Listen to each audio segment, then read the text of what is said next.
Mark Lowenthal is president of the Intelligence and Security Academy and a former senior CIA analyst. He's coming to us now from Washington. Thank you so much for doing so. What's your reaction as someone who's served in the CIA to what's been playing out between the incoming president and the U.S. intelligence community? This sort of beginning of a relationship can only be very disheartening for analysts at any of the intelligence agencies. They pride themselves on serving nonpartisan, objectively, and to be pilloried and to be compared to Nazis is just, it's unprecedented, and it makes it hard to go to work in the morning. So what do you think when it comes to what they are presenting in, at any time? It's been mentioned by Donald Trump, 2002, intelligence failure and so on, and you can go back and forth on that. But what was presented back then and is often presented, is it not, is a preponderance of evidence. It's a best guess. Is that fair to say? No, we don't guess. We assemble the intelligence that we have, and then we assess what might that mean. And more often than not, it'll have more than one meaning. We'll say this is the most likely outcome, this is a less likely outcome, this is a least likely outcome. But in the case of these allegations about kompromat, as the Russians call it, this was not intelligence derived by the United States. This was derived by a private company in the United Kingdom. And when there's something like this is around, you want senior policymakers to be aware of it. You're not saying it's good, you're not saying it's bad, you're saying, look, this thing's floating around and people are talking about it, and we don't want you to be blindsided or surprised by it. And that's basically my understanding of what General Clapper and the other heads of the agencies decided, that this is too volatile just on its face, without giving it any substantiation, and it has to be brought to their attention. And when it comes to Russia, though, Mike Pompeo seems to take a much tougher stance and to be more critical than President-elect Trump does. Yes. What are your thoughts on him as you've been watching the hearings play out? Because it seems like he's going to have to really manage this delicate balancing act, between winning over the confidence of Trump while winning over the CIA. Well, I assume he has the president-elect's confidence, or the president-elect would not have nominated him.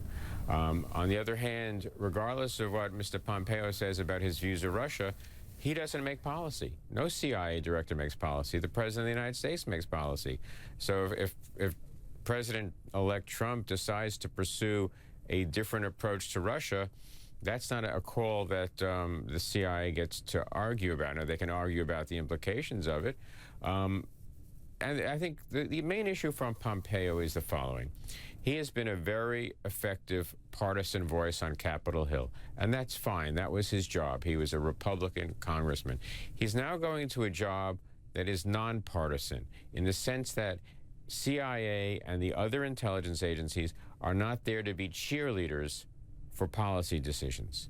They are not there to be supportive in the sense of saying, yes, this is great and we support you. They're there to say, well, this might work, but here's some reasons why it might not work. And he has to be able to make that shift from a partisan to a nonpartisan assessor of the effects of policy decisions. I'm not saying he can't make the shift. I'm just saying that's the nature of the shift that he has to make. And if he doesn't make that shift, and I'm not saying he won't, but if for some reason he didn't make that shift, he would then be in a situation where the intelligence community will find it much harder to do their work, simply because they would feel that what they're writing is not being used properly. When it comes to this, this latest report out of Russia that was presented to the president and the president-elect, I'm curious, in the intelligence community, when does a pile of circumstantial evidence or unverified information, when does it become a preponderance of evidence that is worthy of taking to the commander-in-chief? Is there, what is the bar? Well, it depends. It depends, first of all, on the nature of what the story is. This nature of this story is such that it's, if it was just one report, Russians have compromising information on Donald Trump and that was it. But, if you go through the 35 pages of the BuzzFeed, there's a lot of material in there. And again, it's just the fact of that they want to bring to his attention. If there's one thing policymakers really, really don't like, they don't like being surprised by bad news. So you want to get out in front of that. But in terms of, how much intelligence do you need to make a call, we rarely have perfect, complete intelligence.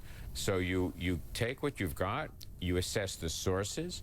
Are these reliable sources? Do these sources have track records that we could use in the past? And then you make an assessment as to where you think this leads you.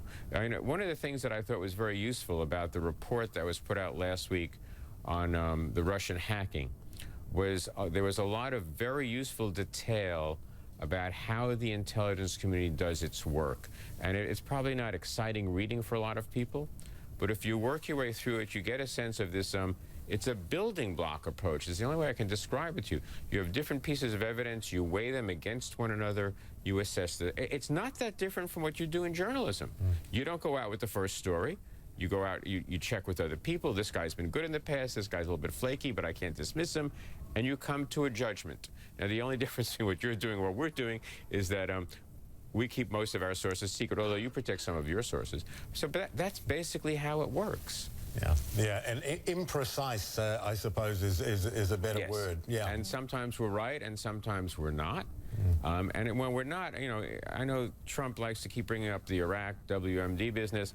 I would argue that the statute on limitations on that one has run out. But one of the things about the Iraq experience is that there was a very serious learning experience that shows up in this report on the Russian elections. A lot of the papers that we wrote, some of the papers that I commissioned afterwards to try and help us avoid doing this again, were used as the basis to explain to people how we do intelligence assessment. So there is a learning capability here as well.